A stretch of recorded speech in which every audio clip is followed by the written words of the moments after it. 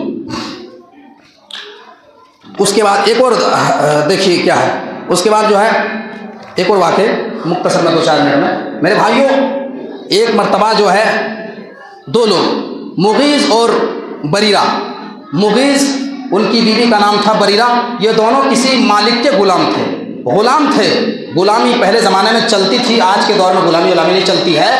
تو شریعت کا یہ مسئلہ ہے کہ اگر مالک عورت کو پہلے آزاد کر دے یا مرد کو پہلے آزاد کر دے, عورت کو اگر آزاد کر دے, غلامی سے چھٹکارا مل جائے, تو عورت کو اختیار ہے کہ وہ کسی بھی آزاد مرد سے شادی کر سکتی ہے.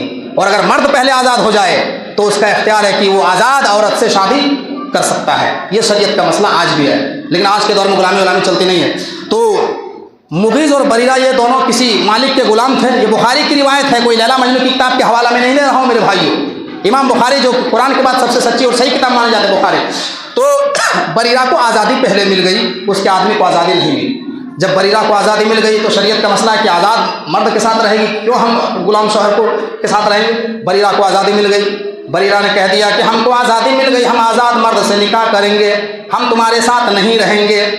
مغیث پیچھے اپنی بیوی کے پیار میں پاگل ہے اور منا رہا ہے, اے میری بیوی, اے بریرہ, میرے پیار میں کیا کمی ہے, میری محبت میں کیا کمی ہے, ہم آپ کو اتنا پیار کرتے ہیں, اتنی محبت کرتے ہیں, مجھے نہ چھوڑو, مجھے چھوڑ کر کے نہ جاؤ, مجھے ہی اپنے شوہر کی شکل میں مانے رہو, اور کچھ دن کی تو بات ہے, کچھ دن میں تو مجھے بھی آزادی مل سکتی ہے, تم مجھے چھوڑ کے کیوں جائے گی, مجھے چھوڑ کر کے نہ جاؤ. بریرہ نے کہا کہ ہم تمہارے ساتھ نہیں رہیں گے, ہم کسی آزاد مرد سے شادی کریں گے, کہیں بھی ہم نکاح کریں گے. میرے بھائیو, بخاری کے الفاظ ہیں, یطوف خلفہا, جیسے خانہ کعبہ کا طواف کیا جاتا ہے, جیسے خانہ کعبہ کا چکر لگایا جاتا ہے, ایسے ہی مغیث اپنی بیوی بریرہ کا چکر لگا رہے ہیں, طواف کر رہے ہیں. جہاں بریرہ جا رہی وہیں مغیث پیچھے جا رہا ہے اور منا رہا ہے, میری بیوی مجھے چھوڑ کے نہ جاؤ, اے میری بیوی مجھے چھوڑ کے نہ جاؤ. یطوف خلفہا, مغیث اپنی بیوی کا طواف کر رہا ہے, چکر لگا رہا ہے. صحابہ نے جب یہ منظر دیکھا, صحابہ نے نبی کو بتایا ایسا منظر ہے. اللہ کے نبی صلی اللہ علیہ وسلم کو جب پتا چلا, آپ نے بریرہ کو بلایا اور کہا کہ اے بریرہ, تمہیں آزادی مل گئی ہے اور تمہارے شوہر کو نہیں ملی ہے, میرا مشورہ ہے کہ تم اپنے شوہر کو نہ چھوڑو, مجھے تمہارے شوہر کی محبت دیکھ کر کے رحم آ گیا ہے, تم اپنے شوہر مغیث کو نہ چھوڑو. تو بریرہ نے جو جواب دیا وہ سننے کے لائق ہے. کیا کہا بریرہ نے؟ کہا کہ اللہ کے رسول, یہ آپ کا حکم ہے یا آپ کا مشورہ ہے؟